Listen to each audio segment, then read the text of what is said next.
This is the all-new 890 KTM Adventure R, mid-range, fantastic bike, and in a pretty nice setting as well. Been out, spent a day or so riding it now, and it is a seriously impressive toy. Now, one of the things in riding in this category, you know, you get a lot of people say, oh, it's all for electronics, because obviously KTM and Yamaha are the main two that have tried to get into, you know, this mid-range and dominate that category. There's a few others now moving that way, but they've certainly, I mean, KTM were first to the party and Yamaha not too far behind with the T7.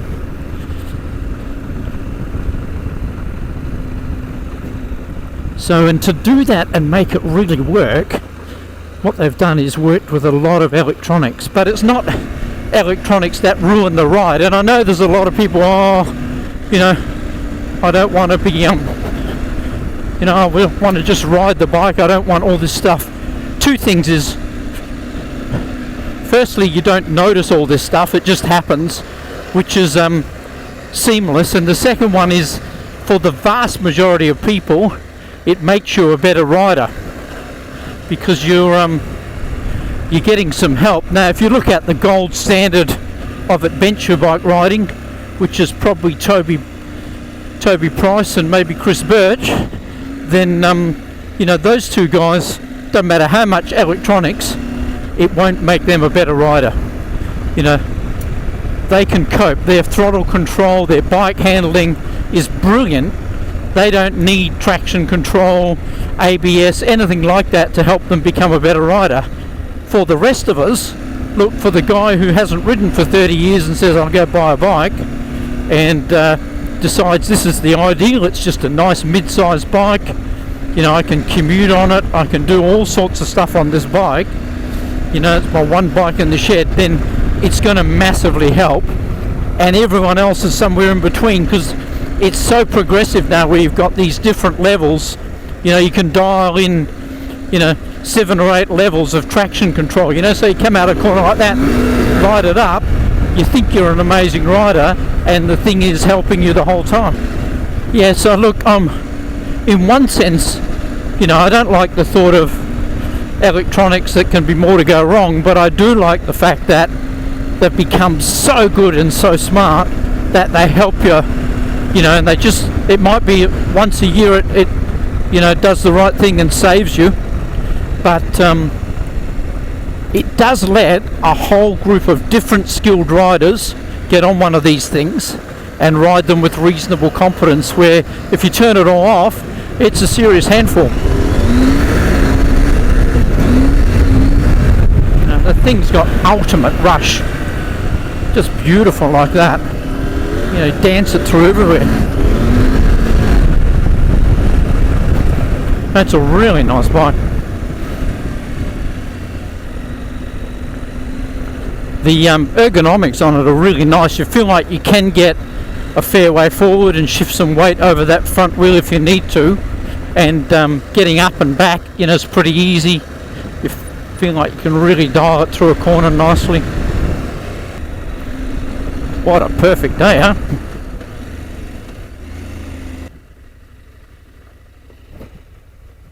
And here's the beauty of an adventure bike, you know, play off-road, jump back on, cruise home.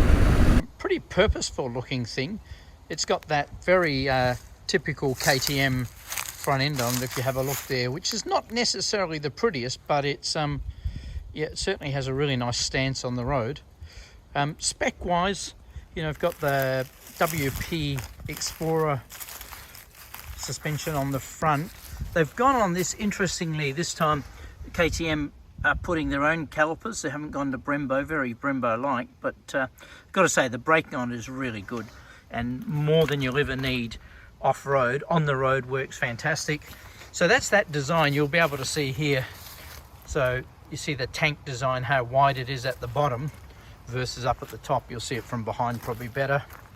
You know, that inline parallel twin 890, you know, all the power you're going to need. Nice and tractable, plenty of torque, so, you know, pulls nice from pretty well everywhere.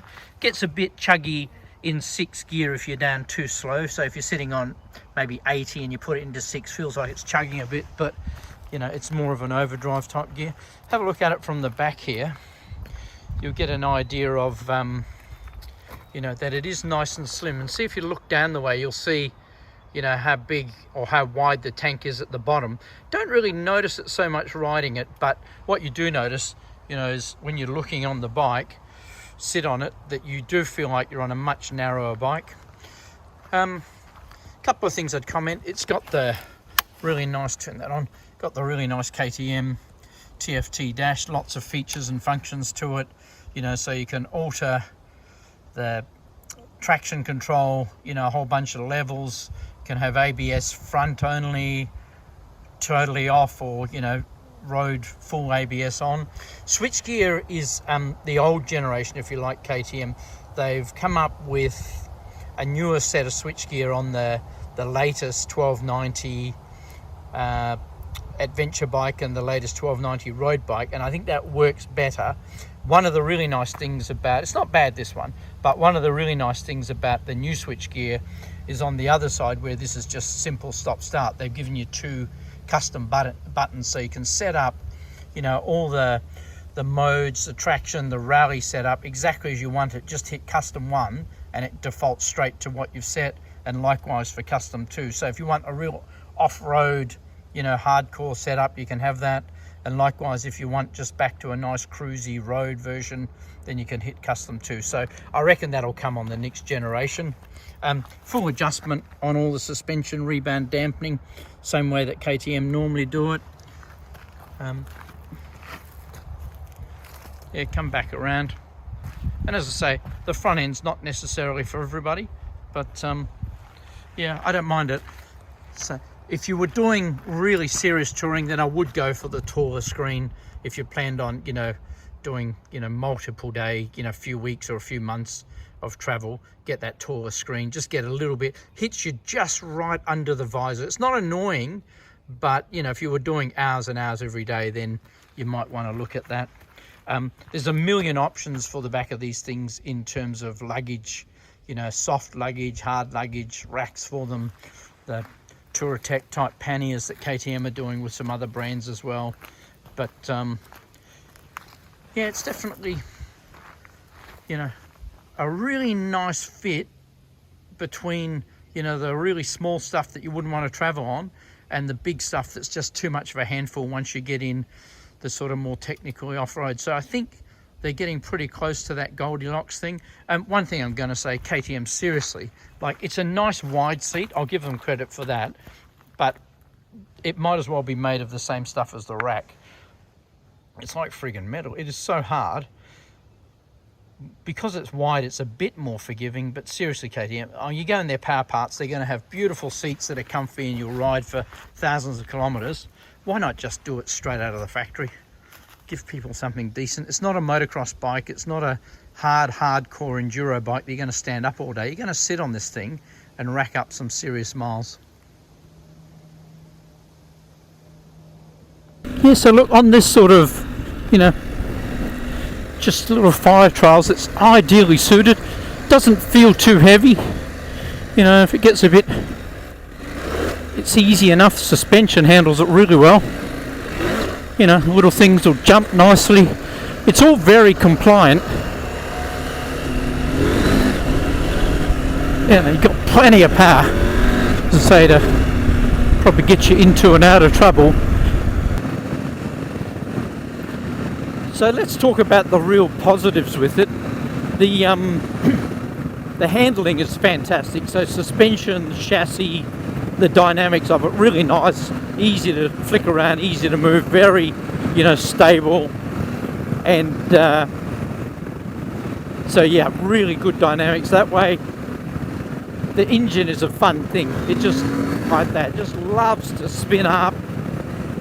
You know, really happy revvy thing, but quite docile down low, where you can just trundle through some slower stuff, nice and bumpy. Yeah, and a really good gearbox, so I really like that. So let's talk about some of the things that could be a bit better on it.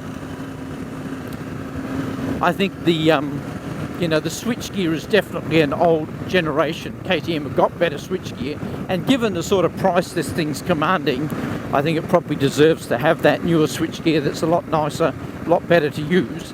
They, no doubt, they will have that on the next generation as things just trundles through.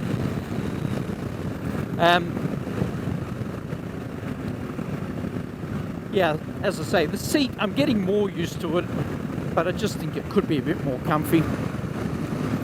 You know, it's fine if you're just going to do, you know, a normal day ride somewhere, or you're commuting on it. But if you were going to do, you know, a few weeks of touring, then that might wear a little bit thin.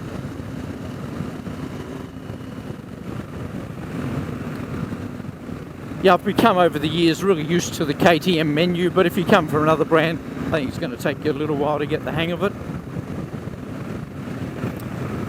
And of course, the probably the biggest thing holding this back, being, you know, in massive demand, is that it is in Australia 24.5 grand. So if you look at some of the competitors with Yamaha, you know, their T7 Tenere, you know, that's about 6 grand cheaper. Now, in fairness, when you start comparing them, it's a lot more bike. I think the KTM is a lot more bike, but that depends if you, as long as you're going to use it for the extremes. If you're just going to cruise along, or you're happy doing these sort of, you know, dirt roads all day, then the Tenere will do an amazing job on that. But if you do push it, you know, this has got about 20% more suspension travel. You're up to about 240 on this. One of the big drawbacks with the Tenere is it's only got a 16 litre tank, which seriously, that's just stupid. This has got 20, which starts to get you into decent capacity. And, you know, it is a much more purpose-built thing. This has got cruise control, it's got traction controls, it's got engine modes, it's got a whole bunch of electronics that, as we've talked about, are going to make you a better rider.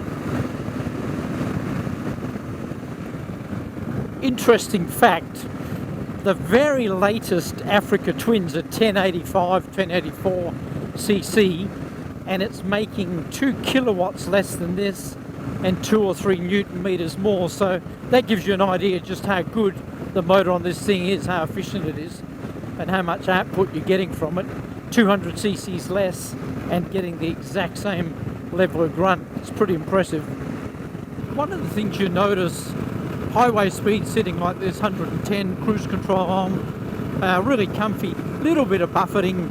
I mean, this has obviously got the shorter screen, so I don't know if you can see, but the buffeting starts about here. It's probably just under the peak of my helmet, so, you know, it makes it good for off-road. But if you're going to do a lot of touring, they do have an optional taller screen.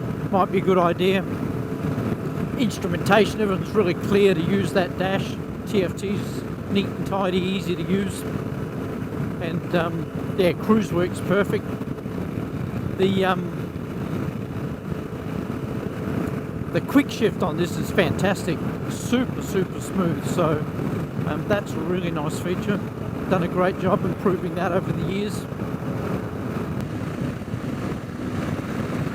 Now I wanted to say a huge thanks to Savage Motorcycles in Midvale and Jared and the crew there again for letting me get out and have a play on what is a really fun bike. And it's a bike that I would seriously consider owning in the future. I've always had the 690 and the 1290, but boy, gee, it fits nicely in the middle, and I'd be really tempted.